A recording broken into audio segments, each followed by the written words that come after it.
সাক্ষীর শ্রুতিগল্পের আসরে আবার আজ আমার সমস্ত শ্রোতা বন্ধুদের আমন্ত্রণ জানাই। আজ পড়ে শোনাব আশাপূর্ণা দেবীর লেখা অ্যাক্সিডেন্ট বলে একটি সুন্দর ছোট গল্প। ব্যাস, নিতে যা দেরি, ঘণ্টা কয়েকের মধ্যেই খতম। পুতুলের পুতুল জন্ম শেষ হল। সকাল থেকে হঠাৎ দেখতে পাওয়া অবধি ওই পুতুলটার জন্য বায়না নিয়েছিল ফুলটুসি। না নেওয়া অবধি সে বায়না সে থামায়নি। অনেক প্রলোভন দেখিয়েছিলেন সরস্বতী, দিয়েছিলেন অনেক প্রতিশ্রুতি। রবিবার ফুলটুসির দাদুকে দিয়ে ওই পচা পুরনো বিচ্ছিরি পুতুলটার বদলে হাজার হাজার গুণ ভালো পুতুল কিনে দেবেন এই আশ্বাস বারবার শুনিয়েছিলেন। কিন্তু না, কোনো ফল হয়নি তাতে। ছেলে ভোলানো কথায় ভুলবে, ফুলটুসি এমন পাত্রী নয়। যুদ্ধোত্তর যুগের মেয়ে ও সম্পূর্ণ বাস্তববাদী। ওর মতে নগদ চাপাও, হাত পেতে নাও, বাকি খাতা শূন্য থাক। তাছাড়া তার নিজের হাতের আবদার রূপ অমোঘ আগ্নেয়াস্ত্রের দুর্বার শক্তি সম্বন্ধে পুরোপুরি সচেতন সে। মনে জানে রবিবার এলে সেই হাজার হাজার গুণ ভালো পুতুলটাও করায়ত্ত করা হয়তো অসম্ভব হবে না, যদি সে ব্রহ্মাস্ত্র ব্যবহার করা যায়। তবে এখন এটা ছাড়া কেন? তাছাড়া বলতে গেলে পুতুলটা ওর নিজের আবিষ্কার, সেই হিসেবে ওর দাবি রয়েছে। যতবার মামাবাড়ি এসেছে ফুলটুসি, দেখেছে দিদিমার খাটের তলায় একটা পাতলা লম্বা ধরনের বাক্স আছে, ভিতর দিকে ঠেলা। ধূলি ধূসরিত বিবর্ণ সেই বাক্সটাকে দেখে খুব একটা লোভনীয় মনে হওয়ার কোনো কারণ নেই। তবু ফুলটুসি যতবার আসে দেখা যায় যেন ওইটার ওপরেই ওর প্রাণ পড়ে আছে। ও দিদিমা, ওই বাক্সটা বার করো না। শুনে সরস্বতী তখন ভয়ে যেন পাথর হয়ে গেছে, এইভাবে বলেন, ওই বাক্সটা বার করব? ওরে বাবা, বলিস কি রে, মুখে আনিসনি অমন কথা। বাবা, শুনেই আমার ভয় করছে। কেন ভয় করবে কেন? ফুলটুসি জেরা করেছে। এত বড় মেয়ের আবার ভয় লাগে নাকি? করে না? বলিস কি, ওর মধ্যে কি আছে জানিস না তো? কি আছে? পান্তভূতের জ্যান্ত ছানা। একটু থতমত খেয়ে গেছে ফুলটুসি। বিশ্বাস আর অবিশ্বাসের একটা মাঝামাঝি অবস্থা, তবুও তখনকার মতো নিবৃত্ত করা গেছে তাকে। ফুলটুসির অসাক্ষাতে একসময় বাক্সটাকে আর একটু ভিতরে ঠেলে রেখেছেন সরস্বতী, যদি চোখের আড়ালে গেলে মনের আড়ালে চলে যায়। কিন্তু না, তা যায়নি।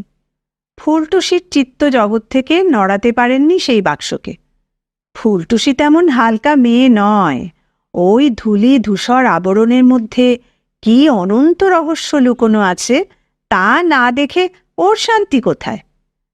বড়রা যা বলে তাতে ঠিক বিশ্বাস করা শক্ত, কারণ ফুলটুসি তার 4টি বছরের অভিজ্ঞতায় দেখেছে সত্যি কথা কদাচই বলে বড়রা। তাছাড়া পান্তভূতের জ্যান্ত ছানাই যদি হবে, কেন থাকবে না তার নরণচরণ ক্ষমতা? কাজেই একদিন ফুলটুসি মরিয়া হয়ে লেগে গেল রহস্য উদ্ঘাটনে। সকলের অগোচরে খাটের তলায় ঢুকে উপুর হয়ে পড়ে আস্তে আস্তে সেই অসীম রহস্যের অবগুণ্ঠন উন্মোচন করে দেখে ফেলল কি আছে তাতে। ডালা তোলবার সময় যে তার বুক থরথর করেছে, হাত পা কেঁপেছে আর ঘন ঘন নিঃশ্বাস পড়েছে, এই বিষয়ে কোনো সন্দেহ নেই। কিন্তু পরক্ষণেই সে তার সেই বিখ্যাত কণ্ঠে চিৎকার করে বলে উঠল, দিদা, মিথ্যু বদমাশ, পুতুল লুকিয়ে রেখে বলছে ভূত। আমি নেব, আমি পুতুল নেব, আমি পেয়েছি। ওর চিৎকারে আকৃষ্ট হয়ে ওর মা ছুটে এলেন সরস্বতী, আর ঘরে এসে দেখলেন খাটের তলা থেকে বেরিয়ে আসা দুখানি ছোট ছোট পা বিশুদ্ধ বাংলায় যাকে দাপাদাপি বলে তাই করছে, আর খাটের তলা থেকে এক সানুনাসিক চিৎকারের ধ্বনিত হচ্ছে, আমি পুতুল নেব, ওই বড় মেম পুতুলটা নেব, আমি পেয়েছি। ফুলটুসির মা বলে, নিবি তো নিবি, আগে আয়, মাথা ঠুকে মরবি যে। পুতুলটা সম্বন্ধে তার নিজেরও বাল্যকালে কিছু দুর্বলতা ছিল, কিন্তু তার চেয়ে অনেক বেশি দুর্বলতা সে দেখেছে সরস্বতীরই, তাই কখনো সাহস করে খেলতে চায়নি। কিন্তু এখনকার কথা স্বতন্ত্র, এ হলো নাতনির আবদার। মনে মনে সে স্থির নিশ্চিত যে সরস্বতী ওটার সত্য ত্যাগ করবেন এতদিনে। মুখে মাথায় ঝুল, নাকের আগায় ধুলো, ফুলটুসি বেরিয়ে এলো বাক্সটা টানতে টানতে, এবং আর একবার তারস্বরে ঘোষণা করলে, দিদা মিথ্যুক, দিদা মিথ্যুক, নিজে খেলবে বলে লুকিয়ে রেখেছে, এত বড় ধাড়ি মেয়ে, সে আবার পুতুল খেলবে। সরস্বতী অবাক ভঙ্গিতে গালে হাত দিয়ে বললেন, ও মা, কি কাণ্ড! ভূতটা পুতুল হয়ে গেছে, আর ফুলটুসি ভূত হয়ে গেছে। ফুলটুসি ভূত? চমকে বলল সে। কই, দেখ গে যা আরশিতে। ও ধুলো, সে যাকগে। ফ্রকের কোণটা তুলে নাক ঘষতে ঘষতে ফুলটুসি আত্মস্থভাবে বলে, মেম পুতুলটা আমার মেয়ে। সরস্বতীর মুখ শুকোলো। যে বেয়ারা আবদারে মেয়ে, দেখা যাচ্ছে না নিয়ে ছাড়বেই না। কিন্তু নিলে কি আর রাখবে? অথচ পুতুলটার উপর আজও যে কি অদ্ভুত দুর্বলতা আছে তার। অতএব প্রথমটা চলল প্রবোধ পর্ব। পুতুলটা যে কত বিচ্ছিরি, পুরনো, ধুলোমাখা, সেই বিষয়ে নাতনিকে সচেতন করে দিতে যথেষ্ট চেষ্টা করলেন সরস্বতী। তাতে কাজ না হওয়ায় শুরু হলো প্রতিশ্রুতি পর্ব। কিন্তু না, কিছুতেই কিছু না। ফুলটুসি হল সেই ভবির দ্বিতীয় সংস্করণ। সে শুধু এক নাগাড়ে ঘোষণা করছে, আমি পুতুল নেব, আমি বড় মেয়ে পুতুল নেব, আমি পেয়েছি, আমি নেব। কতক্ষণ আর জুঝতে পারা যায় দিদিমা হয়ে নাতনির সঙ্গে? যুদ্ধের উপলক্ষটা যখন এমন হাস্যকর। ওদিকে নিজের মেয়ের মুখের ভাব ক্রমশ কঠিন হয়ে আসছে, এ সরস্বতীর চোখ এড়ায়নি। আর কতক্ষণ সে ক্ষমা করবে চলনি সত্যির না জননীর শৈশবের স্মৃতির প্রতি এই শৈশবোচিত আসক্তিকে? তবু সরস্বতী আপাতরক্ষা হিসেবে বলেছিলেন, আচ্ছা নিও, আগে ওর ধুলোটুলো সব ঝেড়ে দিই। এবং কি ভেবে কে জানে এই প্রস্তাবে রাজি হয়ে গিয়েছিল ফুলটুসি। একবার শুধু দিদিমাকে সত্যেবন্দি করিয়ে নিয়ে, লুকিয়ে রাখবে না তো আবার, দেবে তো? আরে না রে বাপু, দেখ না, ওকে নতুন জামা পরিয়ে দেব। কখন? এই যখন তোর দাদু আপিসে চলে যাবে আর মামাবাবু কলেজে, সেই তখন। আচ্ছা, সেই তখন। মধ্যাহ্নের সেই স্তব্ধ নির্জনতায় যখন ফুলটুসিকে ওর মা মেরে ধরে ঘুম পাড়িয়েছে, সত্যি পুতুলটা নিয়ে বসেছিলেন সরস্বতী। নিয়ে বসেছিলেন ছুঁচ, সুতো, কাঁচি, লেন্স আর স্যাটিনের টুকরো ছাট। বহুদিনের জীর্ণ মলিন রং জ্বলে যাওয়া ছিটের ফ্রকটার বন্ধন থেকে মুক্তি দিয়ে পুতুলটাকে দিলেন রূপসজ্জা, নতুন রূপসজ্জা। আশ্চর্য, ভোলেননি তো এখনো সেই ছেলে মানুষই কাজ।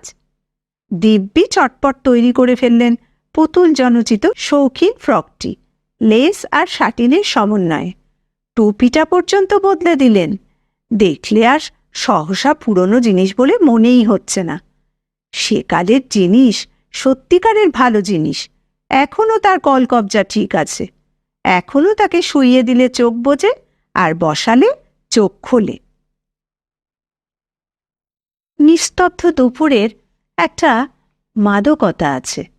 হঠাৎ যদি কোনোদিন এমন হয় যে বাড়ির আর সকলে ঘুমিয়ে পড়েছে অথবা আছে অনুপস্থিত, তখন একা বসে কোনো কাজ করতে গেলে হঠাৎ একসময় যেন মনটা কোথায় হারিয়ে যায়, যেন কাল সমুদ্রের অনেকখানিটা অতিক্রম করে আর কোনো পাড়ে গিয়ে পৌঁছয়। কি আছে সেখানে? কি নেই? হ্যাঁ, ছবির মতো স্পষ্ট হয়ে উঠেছে পুতুলটার ইতিহাস। অনেক দুঃখের, অনেক লজ্জার, আবার অনেক আনন্দেরও। স্কুলের প্রাইজের দিন দুই বোনে ফিরল, বীণাপাণি আর সরস্বতী। বীণাপাণির হাতে একটি মনোমুগ্ধকর ডল, সরস্বতীর হাত শূন্য। সরস্বতী প্রাইজ পায়নি, সে ফেল হয়েছে। দিদির গৌরবে গৌরবান্বিত হবার জন্যে মনে মনে অনেক চেষ্টা করেছিল সরস্বতী। দিদি শুধু একটিবার তার পুতুলটাতে হাত দিতে দিলেই সে ধন্য হয়ে যাবে, এই ছিল বাসনা। কিন্তু কি অদ্ভুত নিষ্ঠুরতাই করেছিল সেদিন দিদি। সরস্বতীর যেই একবার হাত ঠেকিয়েছে, বীণাপাণি একেবারে বাঘেরির মতন তার ওপর ঝাঁপিয়ে পড়ে পুতুলটাকে ছিনিয়ে নিয়ে বিদ্রূপের ভঙ্গিতে বলে উঠল, হ্যাঁ, নিজে প্রাইজ পায়নি, আবার পরের জিনিসে হাত, ফেল হয়ে বাড়ি যায়, ব্যাং পুড়িয়ে ভাত খায়, লজ্জা নেই, বেহায়া। ব্যাস, সঙ্গে সঙ্গে বাড়ি শুদ্ধ সকলেই যেন এক সুরে গান গেয়ে উঠল, লজ্জা নেই, লজ্জা নেই, ফেল হয়ে লজ্জা নেই। সরস্বতীর যে মাত্র 8 বছর বয়স, সেই কথা যেন ভুলেই গেল সকলে। মা, বাবা, বড়দা, ছোটদা কে নয়, কেউ একবার তাকিয়ে দেখল না তার মনের দিকে। তার না পাওয়ার বেদনার ওপর চাপিয়ে দিলে ব্যঙ্গের জ্বালা। ভাবল না 8 বছরের মেয়েরও অপমানবোধ থাকে।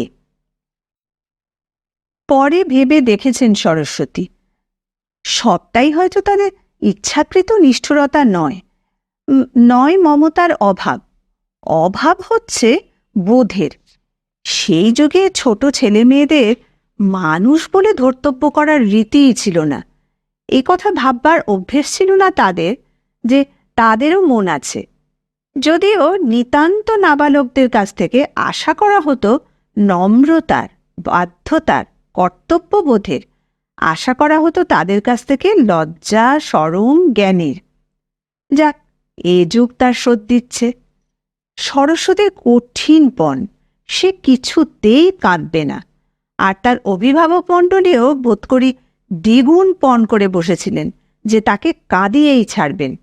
যাও, সমস্ত দিন খেলে বেড়াও গে, বই খাতায় হাত নেই, খালি খেলা আর খেলা, না এখন গোল্লা খাও, বললেন বড়দা।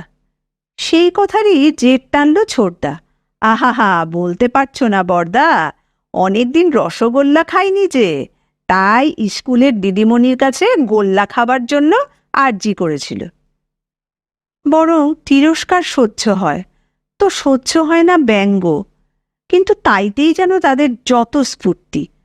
ছোটবেলায় পাখির পায়ে দড়ি বেঁধে দিয়ে অথবা কুকুরের গায়ে ঢিল ছুঁড়ে যে স্ফূর্তি পায়, বোধ করি সেই জাতের স্ফূর্তি।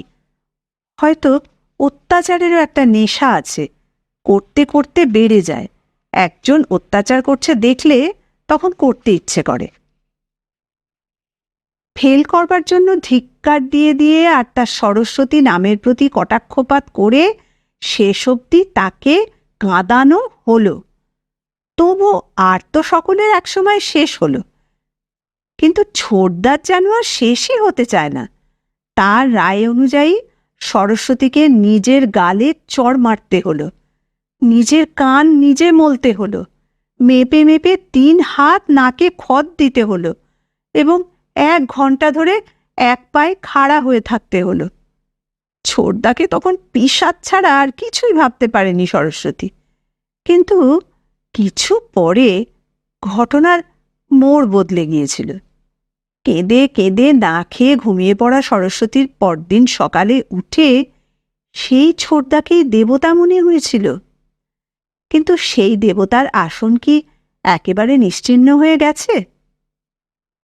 সেখানে নেই কি কোনো প্রত্যাশা? না, কথাটা এখন উচ্চারণ করাও হাস্যকর। শালা ভগ্নিপতির তুচ্ছ বচসাকে অবলম্বন করে বহুদিন থেকে মুখ দেখা দেখি বন্ধ হয়ে গেছে ভাই বোনের মধ্যে। কিন্তু সে ছিল অন্যরকম দিন, সরস্বতীর জীবনের সে এক স্মরণীয় দিন। জীবনে কি তেমন আনন্দ আর এসেছে? জীবনে তেমনি অনুভূতি কবার আসে? হ্যাঁ, সেদিন মাঝরাতে যখন খিদের জ্বালায় ঘুমটা ভেঙে গেছে, মনে হলো সারা শরীরটা যেন একটা অদ্ভুত রকমের হালকা হয়ে আছে। সন্ধ্যার ঘটনাটা কিছুই স্মরণ হচ্ছে না, শুধু অস্পষ্টভাবে মনে পড়ছে কখন কি যেন একটা ঘটেছিল। হাত সরাতে হাতের কাছে কিসের যেন একটা স্পর্শ পেয়ে ধর্মর করে উঠে বসল সরস্বতী। এ কি, দিদির পুতুলটা তার বিছানায়? এ তো অবাক ব্যাপার। খানিকটা দূরেই দিদি ঘুমোচ্ছে অকাতরে। কখন রাখলো এখানে? মা মা জেগেই ছিলেন। বললেন, কি রে, খাবি কিছু? মার কণ্ঠে একটু মমতার সুর, যেমন সুর দিনের বেলায় সচরাচর শোনা যায় না। জল খাবো। মা শুধুই জল দিলেন না, তার সঙ্গে কি যেন খাবারও দিলেন। আর যেই খাওয়া হলো, মা একটা আলো উঁচু করে ধরে হেসে বললেন, দেখেছিস তোর ছোটদার কাণ্ড? শাস্তি দিয়ে মন কেমন করেছে, তাই নিজের জমানো পয়সা দিয়ে পুতুল কিনে এনে লুকিয়ে তোর বিছানায় রেখে গেছে। বিনার প্রাইজের পুতুলের চেয়েও এটা আরো অনেক ভালো আর বড়, দেখেছিস? ওমা ওমা ওমা, ও কি, ও কি হলো? কান্নার কি হলো? আর কি হলো, মানুষের হৃদয়হীনতার পরিচয় যতটা না যা হয়েছিল, হলো মানুষের হৃদয় মাহাত্ম্যের পরিচয় পেয়ে। ছোটদা, সেই ছোটদা, যে ছোটদাকে পিশাচ নামে অভিহিত করতে করতে ঘুমিয়েছিল সরস্বতী। অনেক দিনের অনেক চেষ্টার ফসল, তিল তিল করে জমানো সঞ্চয়টুকু ক্ষয় করে সরস্বতীর জন্য পুতুল কিনে এনেছে ছোটদা। এতেও যদি ডুকরে কেঁদে না উঠবে, তবে আর কাঁদবে কিসে? এই সেই পুতুল। সকালে উঠে পুতুলটাকে বুকে চেপে কৃতজ্ঞতায় বিগলিত চিত্ত নিয়ে ছুটে গিয়েছিল ছোটদার কাছে। ছোটদা, ছোটদা, তুমি আমার জন্য পুতুলটা এনে রেখেছিলে? আমি? ছোটদা হেসে হেসে বলেছিল, আমার তো আর খেয়ে দেয়ে কাজ নেই যে তোর জন্য পুতুল এনে রাখবো। যাক, সরস্বতী এত বোকা নয় যে এই স্বীকৃতিকে সত্যি বলে বিশ্বাস করবে। অতএব হৃদয় রাজ্যে পূজার বেদি পাকা হয়ে গেল। তারপর থেকে সরস্বতী যা হয়ে উঠল, তার জন্যে ওর নতুন নামকরণ হলো পৌত্তলিক। সরস্বতী আছে, পুতুল নেই, এমন দেখা যায় না। পুতুলটাই যেন তার ধ্যান, জ্ঞান, পুজো, জপ সবকিছু। তাকে সাজাচ্ছে, গোছাচ্ছে, শোয়াচ্ছে, বসাচ্ছে, কিছু না হোক শুধু বিভোর হয়ে দেখছে সামনে বসে থেকে। খেটে খুটে পাশ করে বিনা যা পেল, সরস্বতী ফাঁকি দিয়ে তার চাইতে ভালো জিনিস লাভ করল বলে বিনা পানির আর গাত্রদাহের অবধি ছিল না। সরস্বতীকে বহুবার বহু প্রলোভন দেখিয়ে বদলে নেবার প্রস্তাব করতেও ছাড়েনি সে, কিন্তু পেরে ওঠেনি, কিছুতেই পারেনি তাকে নরম করতে। পুতুলটা যে সরস্বতীর প্রাণ। ছোট সরস্বতী বড় হয়েছে, বিয়ে হয়ে অন্য পরিবারভুক্ত হয়ে গিয়েছে, দিনে দিনে ক্রমে ক্রমে পেয়েছে এখানকার এই গৃহিণী মূর্তিতে প্রমোশন। তবু তার সেই প্রাণের পুতুলটি ভেসে যায়নি কালের স্রোতে, নিশ্চিহ্ন হয়ে যায়নি সময়ের ঝড়ে, শুধু আচ্ছন্ন হয়ে রয়ে গিয়েছিল বিস্মৃতির ধুলোর তলায়। আজ আবার সে ধুলো ঝেড়ে তাকে নতুন সাজে সাজালেন সরস্বতী। তারপর নিতান্ত নিরুপায় চিত্তেই ফুলটুসির হাতে তুলে দিয়ে বললেন, দেখো, যেন ভেঙে ফেলো না গো, জানো তো আমার ছোট্টবেলার জিনিস। সেটা বোধহয় ঘন্টা 2-3 কথা। আর এখন কি কাজে রান্নাঘর থেকে বেরিয়ে দোতলায় এসে দেখলেন পুতুলের পুতুল জন্ম শেষ হয়ে গেছে। স্তম্ভিত বিস্ময়ে মিনিট খানেক শুধু তাকিয়ে থাকলেন সরস্বতী। এত শিগগির? কিন্তু এ কি বিধ্বস্ত মূর্তি! এটা কি করে হলো? পড়ে ভেঙে যাওয়া নয়, মনে হচ্ছে কে যেন ইচ্ছে করে পিষে গুঁড়িয়ে ফেলেছে। সেই ছোটদার দেওয়া পুতুল, সকলের চোখের আড়ালে লুকিয়ে রাখা সরস্বতীর একটুখানি শৈশব। মেয়ে মাকে অমন বিদ্যুতাহতের মতন দাঁড়িয়ে থাকতে দেখে ঘটনাস্থলে উঁকি মারল এবং বোধ করে নিতান্তই চক্ষু লজ্জার খাতিরে নিজের মেয়ের উদ্দেশ্যে হাঁক পারল, ফুলটুসি, এ কি হয়েছে? এক্ষুনি ভাঙলি পুতুলটাকে? বাবা বাবা, কি দোষী মেয়ে, নেবার জন্য এত অস্থিরপনা, আর নিলি আর শেষ করলি? এক দণ্ডে এমন গুঁড়ো করলি কি করে শুনি? ফুলটুসি তখন অন্য খেলায় ব্যাপৃত। সেখান থেকেই অগ্রাহ্য ভরে উত্তর দিল, বাহ, ওর ওপর দিয়ে যে মোটর গাড়ি চলে গেছে, ওকে নিয়ে তো আমি অ্যাক্সিডেন্ট খেলা খেলছিলাম। অ্যাক্সিডেন্ট? ওহ, তাই বটে। একটা নিঃশ্বাস ফেলে ধীরে ধীরে সরে যান সরস্বতী। ঠিক খেলাই খেলেছে মেয়েটা। শিশু আর দেবতা একই পর্যায়ের কি না? একই রকম নিষ্করুণ, উদাসীন। ভাগ্য দেবতাও মাঝে মাঝে এমনি নিরঙ্কুশ নির্মমতায় অ্যাক্সিডেন্ট খেলা খেলেন নাকি? যে খেলায় মনের মণিকোঠায় লুকিয়ে রাখা অনেক দিনের সঞ্চিত প্রাণের পুতুল এক মুহূর্তে বিধ্বস্ত হয়ে যায়।